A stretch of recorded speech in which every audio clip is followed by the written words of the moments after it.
So before I joined Vanta, I was doing this. Be together, not the same. It's a global brand campaign that we were running for Android. And, so you see it here in Times Square, but it was in London, it was in Tokyo. And, to develop the brand proposition, right, we had flown around the world and talked to Android customers to understand why they chose one smartphone OS over another, and the two kind of emotional truths that Android represented to them, which were community and individuality. We crafted a campaign around that. And so, of course, when I wanted to go to a startup and leave Google, I had to choose one just in like the sexiest, most emotionally charged space there was, compliance. And so that's how I found myself at Vanta as the second marketer. And, if anyone here is a marketing team of two, you're probably dealing with a lot of the same challenges we were at the time. We were setting up our first Google Ads account. We were revamping our website. We were trying to figure out what webinar platform to run on.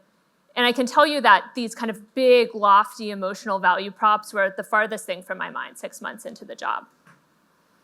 And as B2B marketers, we're told that that's kind of supposed to be the case, right? Because there are two paths that you can go on as a marketer. So you can do cool stuff and you can talk to people and can be emotionally relevant if you go into B2C. Because as consumers, we make decisions based on emotion, not logic. Whether it's the car we drive or the deodorant we use, what smartphone we carry, we choose those things not because of what the ingredients are on the label, but because it says something about us. But you take that same person that buys Dove deodorant, drives a Ford, carries an iPhone, and you put them at a desk with a software budget, and all of a sudden they became a purely rational buyer. And so if you go into B2B marketing, as we're told, your job is to talk about speeds and feeds and then get out of the way. But I rejected that notion because even at Google, I knew that I was the same person at my desk as I was when I was at home, when I was on the drive to work. And so I had a challenge that I had posed to myself. And that challenge was, can you make emotionally resonant B2B marketing? And so that's what in part had driven me to Vanta. Found myself 6 months in, marketing team of two, and I hadn't really made good on that challenge yet. And then the opportunity presented itself. So it was 2021. We were going to our first in-person conference ever. It was SaaStr Annual, and so it was the first year it was on the San Mateo Fairgrounds. And Delaney, who is my demand gen counterpart, came to me and she's like, I got a billboard on the 101. Just one. It was off the off-ramp to the conference itself. And we have to submit creative for it by the end of the week. Yeah. And so, we sprung into action. We called this brainstorm. We had people across the company get together and we're throwing out ideas and, talking about the value props of our product, right? Vanta automates 90% of SOC 2 compliance. Okay, that's got to go on the billboard. The fast lane to compliance. We're trying to riff, and the brainstorm is ending, and then it just popped into my mind, and so I just wrote it in the Zoom chat. I just said, compliance that doesn't SOC too much. And everyone laughed. It was kind of this moment, but we moved on because it was just that's not what you do as a B2B marketer. That's too provocative. But it stuck with me. And so I got home that night, and my husband, Pat, he's actually a Vanta user. And so I asked him, I was like, hey, I had this idea. What do you think about the billboard saying compliance that doesn't SOC too much?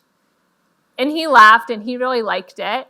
And so that gave me the courage the next day. I went to Christina, who's our CEO, and it was a Friday afternoon.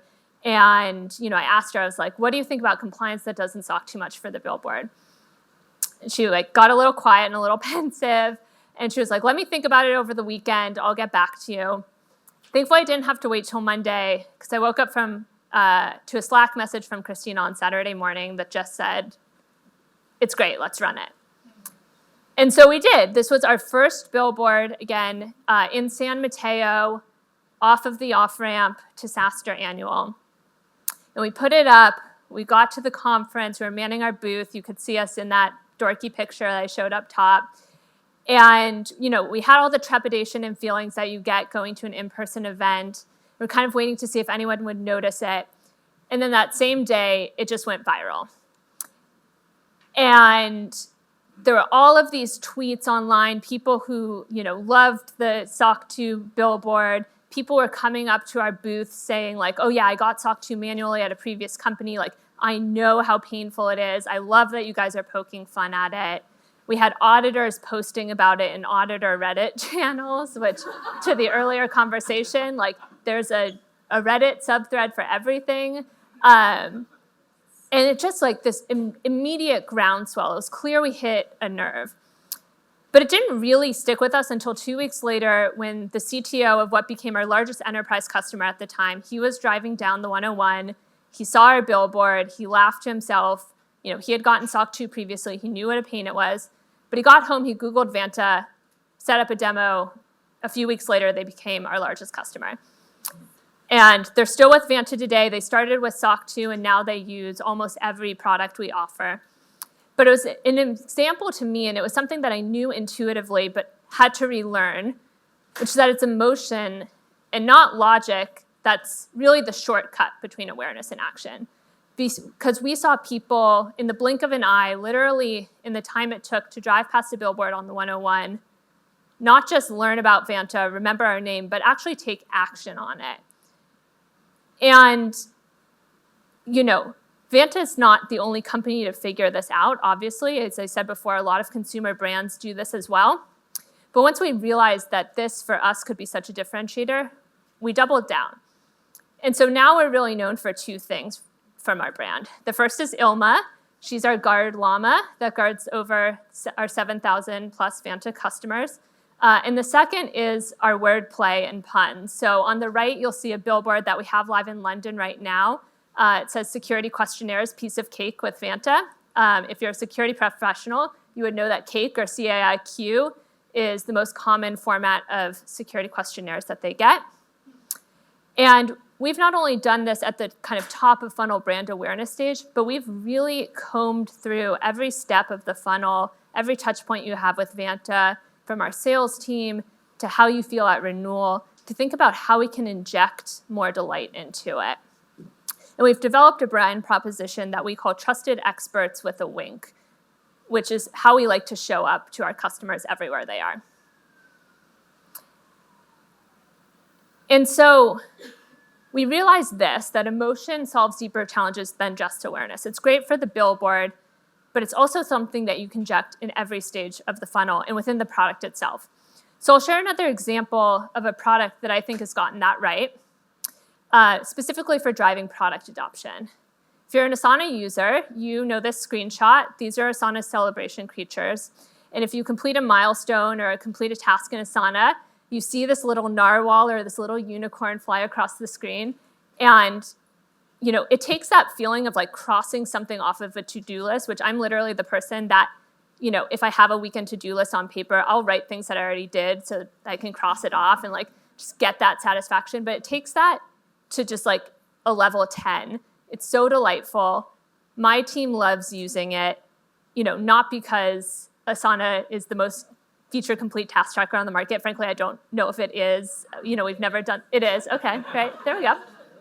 Okay, yeah. But because of the delight and the collaboration that we feel throughout our day using it.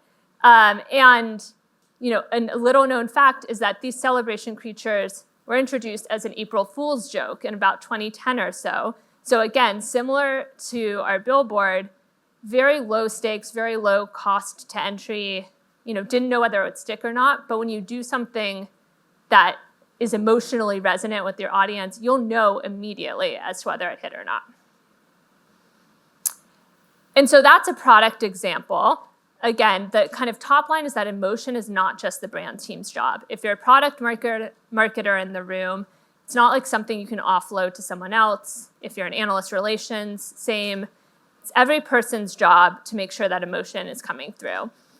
So think about the discovery questions your sales team is asking. Are they really probing at your buyer's pain and linking your product to how it can solve their problems? Think about how you're celebrating your customers either within the product or with your CS team at major milestones. And think about the product itself. Are there ways to inject more emotional resonance within the product experience? I'll share one other example. All of us have probably written about 800 customer stories. We've certainly all read 1 million customer stories. And we read them and we forget them just as quickly because it's like 3 ROI stats, how they use their product, whatever. But there are counterpoints. So here's an example from Salesforce that they ran a video with Burberry. And this is Angela Ahrendts. She was the CEO of Burberry in 2011. She went on to become a VP at Apple for a number of years. And they created this 2-minute video, which is so beautiful. It captured exactly what it must feel like to be the CEO of a legacy brand. A brand that's steeped in tradition and heritage, respects the past, but also trying to pull that brand forward into the future, trying to implement social channels and lead scoring and all the random stuff you need to do as a social enterprise. And it positions Salesforce as the tool, if you are a person trying to do that you need to go to. And I don't know what products are featured in the video, and there are barely any screenshots at all. But it captures that feeling so beautifully of kind of being stuck between two worlds, being a traditional company in this modern world, and Salesforce as the solution that can help you bridge that divide. And so there are 3 questions that I want to leave you with that we ask ourselves at Vanta to see if our marketing is hitting the spot. The first is around, will it make them smile? Asana, Vanta, there are countless examples. Segment is a great one. Joy is such a powerful motivator within marketing.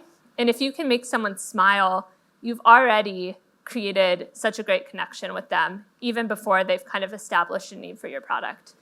The second is, will it make them nod their heads? Are you approaching your users in a way that makes them feel understood and acknowledged, not just as a prospect or a customer, but as human beings? And then the third is, will it make them tell a friend? Because just like consumer brands, the things that we share with other marketers, with other security professionals, are a reflection of ourselves. And so if you can make something that people want to share, be it your product or a piece of marketing that you've created, you know that you've kind of superseded the logical into something more emotional. And so I'll close with one more example from Vanta. This is Don and his team. So when Don got his SOC 2 and his team got SOC 2 compliant with Vanta, we sent them some socks. And they say SOC 1 on one, which is another framework, and SOC 2 on the other. They took a photo, obviously, and they did this little photo shoot. And when they announced their SOC 2 on LinkedIn, they posted these photos. And so this became so popular for us that now every customer, if you get your SOC 2, your first SOC 2 with Vanta, we send you these socks, and it's something that we do special for our customers. And so if you think back to those 3 questions that I asked at the beginning, does it make them smile? Yeah, I think that's pretty clear. Does it make them nod their heads? We do this at a moment that's such a huge milestone in your journey with Vanta, but also just your journey as a company. So we try to make you feel really understood and acknowledged at that specific moment. And then they posted this online, so clearly it made them tell a friend. So I want to thank you all for your time. I hope that this has been helpful, and I would love to chat with you all more today about how you can inject more emotional marketing within your own products. So thank you.